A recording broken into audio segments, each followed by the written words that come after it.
How is progressive change achieved under bourgeois democracy? The dominant view on the broad liberal left is we elect officials with progressive politics. Liberalism claims we can eliminate the problems inherent to capitalism without eliminating capitalism, and by using the system created by capitalists to maintain their rule.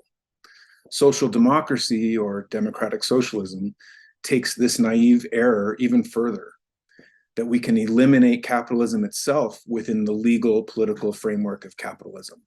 No systemic rupture is required, just electing a critical mass of socialists and legislating a critical mass of reforms. Revolutionary socialism, on the other hand, holds that we must fight for reforms, but the important part is the fight and the organization required to mount it, not the reforms themselves. We view all popular grievances like poverty, war, ecological collapse, racial, national, sexual, and gender oppression as interconnected and sharing a common source, capitalism. So the goal of Marxists is to change the global mode of production, the way we make things, from capitalism to socialism.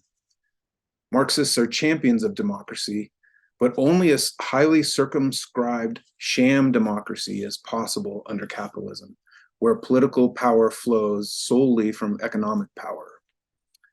Marxists understand the state to be, in Engels' words, nothing but a machine for the oppression of one class by another, and indeed, in the democratic republic, no less than in the monarchy.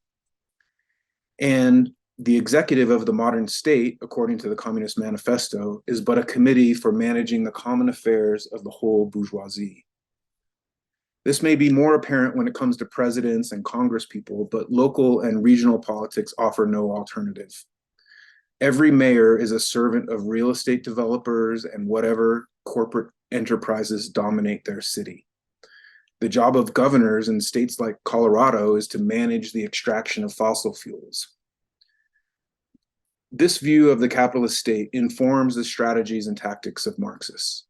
We see it as a weapon in the hands of the capitalist class, an antagonistic force that must be fought and ultimately smashed, not gradually improved, strengthened, or integrated with by winning office.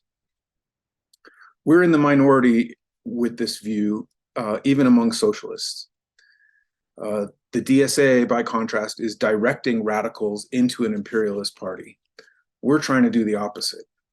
As Trotsky said, social democracy considers itself the democratic doctor of capitalism. We are its revolutionary gravediggers, or we aim to be. Social democratic ideas are providing grave misleadership to the current socialist movement by redirecting discontent, grassroots struggles, and the rising interest in socialism into the Democratic Party and electoral politics more broadly. The Democratic Party is an irredeemably undemocratic tool of the capitalist class that cannot be reformed, utilized, or taken over by the working class and oppressed. On the contrary, it remains an impediment to working class consciousness and organization, not despite of, but due to the growth of a so-called socialist wing within it. The Democrats' historic role as the graveyard of social movements has not changed. Its role is to absorb and neutralize discontent by routing it into an arena controlled by capital where it can do no harm. As the parties of the liberal bourgeoisie have done throughout history, the Democrats tend to the longer-term interests of the system by making minor concessions and major rhetorical appeals to our interests. FDR, for instance, was class conscious of his role in granting the New Deal, which staved off revolts and revolution while maintaining the racist regime of capital and advancing the US imperial project. He said, "I'm the best friend the profit system ever had." Whether conscious of it or not, contemporary left Democrats play a similar role by disorienting would-be militants. Bernie Sanders, the Squad, and the lesser Democrat socialists didn't popularize socialism. They gained popularity by associating themselves with socialism, and they distorted its meaning beyond recognition in the process. Now, loads of random liberals are declaring themselves socialists just to get the DSA to campaign for them. While most of the liberal left in the US seeks advance through the Democratic Party and the electoral system more broadly, Marxists point to class struggle as the motor force of history, specifically mass, independent, militant, working class action. By independent, I mean class independent, independent of the big and petty bourgeoisies, not involving them, not sharing organizations with them, and not taking money from them, as does the Democratic Party and the NGO industrial complex that surrounds it. Class struggle is primarily advanced through strikes, protests, occupations, and uprisings, and the organizational forms required to take such actions. And these forms also are important to cohere the class. These are things like trade unions, tenants unions, workers' councils, political and especially revolutionary organizations. It must not be limited. Class struggle, that is, must not be limited by what is legal, as the law flows from and protects the profit system. Everything we do in the here and now should be in the service of the future emergence of such class coherence, organization, and combativity. We cannot advance toward revolution unless an increasing number of workers engage in mass independent militant action and organize themselves accordingly. Integral to this process are political education and experience in struggle against our enemies and amongst our allies. Social progress occurs when the working class and oppressed make temporary advances in their irreconcilable conflict with the capitalist class. As Trotsky said, social reforms are only the byproducts of the revolutionary struggle. The capitalists are able to cede something to the workers only if they are threatened with the danger of losing everything. By contrast, in Lenin's words, reformist tactics are the least likely to secure real reforms. A ruling class may grant reforms if threatened, but it also may be willing to dispense with the facade of democracy altogether when necessary. To quote Trotsky again, the constitutional road is cut by trenches held by fascist bands. Similarly, in a reference to the 1973 coup against Allende's democratically elected socialist government, a comrade of ours is fond of saying, the electoral road to socialism ends in a Chilean soccer stadium.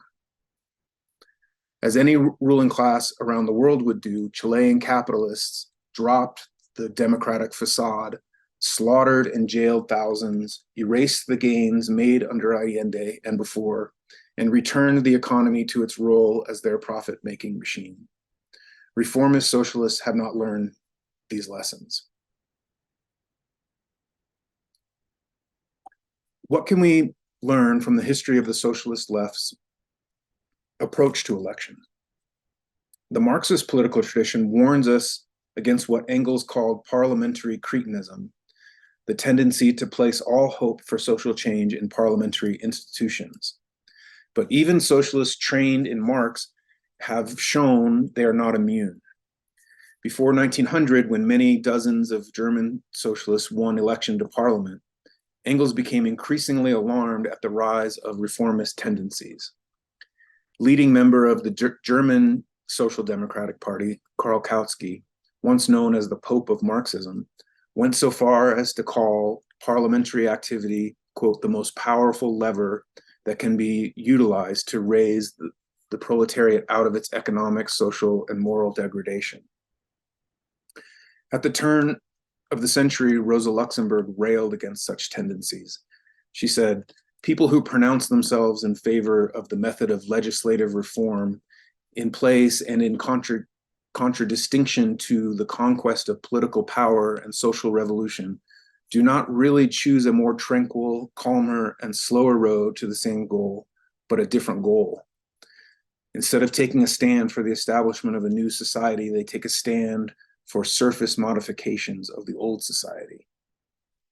The history of socialists' attempts to reform the state and vote socialism into power has resulted in socialists adapting to nationalism, becoming managers of austerity and imperialism, disorienting and disorganizing the working class, and making no advance toward overturning the reign of capital. This is true across the history of European socialism, from the Second International's betrayal of the international working class by supporting their own national bourgeoisies in World War I, to the Euro-communism in the 70s and 80s, all the way up to Syriza and Podemos just a few years ago. In the 1930s, under the influence of Stalin, the Communist Party in the USA pursued a class collaborationist policy that led them to support FDR and the Democrats. This undermined the possibilities for a militant labor movement, significant reforms, left-wing politics, and the emergence of an independent labor party in the US. Today, the DSA is doing the same thing, squandering rising interest in socialism. Many other US socialists, including James Cannon, Hal Draper, and Eugene Debs, upheld the Marxist principle of class independence. James Cannon offered this defense of class independence that is worth quoting at length. It has been argued here that we must go through the experiences with the workers. That is a very good formula, provided you do not make it universal. We go with the workers only through those experiences which have a class nature. We go with them through the experience of strikes, even though we may think a given strike untimely.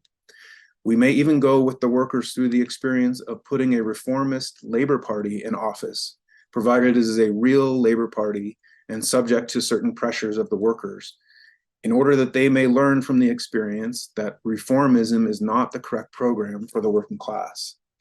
But we do not go through the experience of class collaboration with the workers. There we draw the line. We did not go through the experience of the workers when they supported the imperialist war. We drew back when they went through the experience of people's fronts in Europe. We stood on the side and told them they were wrong. We did not compromise ourselves. If another man takes poison, you do not have to join him in the experiment. Just tell him it is no good, but do not offer to prove it by your personal example. So what does a revolutionary socialist approach to elections look like? While Marxists do not consider the capitalist state to be a vehicle for socialist transformation, we also oppose abstentionism. We do not counterpose elections to strikes, protests, occupations, and uprisings. Rather, we seek to integrate all forms of struggle into a comprehensive strategy for revolution. While we decry the limitations of bourgeois democracy, we prefer it to the alternatives under capitalism, such as authoritarianism and fascism. Political freedoms like the right of assembly, association, free speech, and a free press are valuable gains of past struggle that help us further our own class interests. For Marx and Engels, electoral victories were subordinate to the independent working class political action. As an example, in 1850, they gave an address to the Communist League in London that 50 years later, Lenin found so compelling that he memorized it, enjoyed reciting it, and fought for it to become the core of Bolshevik electoral strategy. Here's a passage from that address, quote, "Even when there is no prospect whatever of their being elected, the workers must put up their own candidates in order to preserve their independence, to count their forces, and to lay before the public their revolutionary attitude and party standpoint. In this connection, they must not allow themselves to be bribed by such arguments of the Democrats as, for example, that by doing so they are splitting the Democratic Party and giving the reactionaries the possibility of victory. The ultimate purpose of all such phrases is to dupe the proletariat. The advance which the proletariat party is bound to make by such independent action is infinitely more important than the disadvantage that might be incurred by the presence of a few reactionaries in the representative body." So to break this down, first of all, winning isn't everything. The point of a revolutionary socialist electoral campaign is not to get elected, not necessarily at least. We don't want to become managers of austerity and imperialism for the capitalist state. We want to overthrow it. We don't want to dedicate our lives to tweaking the system or winning tiny concessions that can be swept away with the stroke of a pen by the next elected official. We do want to lay before the public our revolutionary attitude and party standpoint, to propagate socialist politics and build revolutionary organization. Electoral campaigns and elected offices can serve as big platforms to expose the system and encourage struggle against it. And the insistence on class independence, even when it may lead to right-wing victories, is another important position that is sadly unpopular on the liberal left, where safe state strategies and lesser evilism dominate. In 2020, for instance, the Party for Socialism and Liberation ran its own candidate for president. But if Bernie Sanders had won the Democratic nomination, they committed to not run their candidate in swing states to avoid splitting the vote. In 1906, Lenin addressed the matter of socialists forming blocs with liberals to stave off reactionaries in this way. Quote, we would undermine the principles and the general revolutionary significance of our campaign for the sake of gaining a seat of the Duma for a liberal. We would be subordinating class policy to parliamentarism instead of subordinating parliamentarism to class policy. We would deprive ourselves of the opportunity to gain an estimate of our forces. We would lose what is lasting and durable in all elections, the development of class consciousness and the solidarity of the socialist proletariat. We would gain what is transient, relative, and untrue, superiority of the cadet over the Octoberist. That's the liberal over the right wing. Nowhere in Marx and Engels' address do they mention changing the system from within. The focus is always on the self-activity of militant workers. Lenin warned that socialists elected to the first Duma should, quote, avoid getting sucked into the minutiae of lawmaking. Engels called this project mongering. And instead they should focus on making appeals to the people. This approach was later generalized by the Third International in 1920, which resolved that, quote, the Communist Party does not enter these institutions, bourgeois governments, in order to carry out organic work there, reforms, but in order to help the masses from inside Parliament to break up the state machine and Parliament itself through action. So where does all this leave us? Should we support the lesser evil? Hal Draper, then of the Independent Socialist Club, one of our predecessor organizations, dealt with this question in the late 60s. He said, so who was really the lesser evil in 1964? He's talking about Lyndon Johnson or Barry Goldwater. His answer is, the point is that it is the question that is the disaster, not the answer. In setups where the choice is between one capitalist politician or another, the defeat comes in accepting the limitation to this choice. We stand in that political tradition. Lesser evilism has no bottom, no lower limit to the politics one must support by its logic. It only lowers our horizons and keeps us fixated on electoral solutions. Should we support left candidates outside of the dominant capitalist parties? That was the practice of the International Socialist Organization, which many of us came out of. The ISO was so fixated on breaking with the Democrats that it ended up supporting and running candidates through the Green Party, a horribly confused and politically eclectic petty bourgeois formation. That is not what is meant by independent. That is not class independent. What is the point of supporting a candidate from an organization you are not a member of and do not wish to build? Just to relate to people excited by their campaign? We don't need to join a campaign to do that. This orientation of the ISOs also resulted in a critique of electoralism that didn't go far enough. It seems that the ISO was uncomfortable with lacking an answer on who to vote for. Since the ISO in the Denver Communists, we've gotten comfortable saying there is no one to vote for. There are no electoral solutions to our problems. Our power lies elsewhere. There is a crisis of legitimacy around elections, and while most socialists try to assuage people's concerns and urge them back to the ballot box, we have chosen to affirm that crisis. In Prisoners of the American Dream, the late, great Mike Davis wrote, "In no other capitalist country is mass political abstentionism as fully developed as in the United States, where a silent majority of the working class has sat out more than half the elections of the last century. Arguably, this mute, atomized protest is the historical correlative of the striking absence of an independent political party of the proletariat in the country that once invented both the Labor Party and May Day." Identifying with mass abstentionist instincts doesn't mean we have to become abstentionists, though. Whether we run our own candidates is not a question of principle, but tactics. For now, we are far too small to devote the enormous energy it would take to mount an electoral campaign that would serve our goals. It's dangerous territory to enter for an organization that is not unwaveringly committed to the Marxist approach I've tried to outline here. The siren song of reformism can be very tempting. And to run for office while declaring that bourgeois democracy only veils the rule of capital is a tricky needle to thread from a messaging standpoint.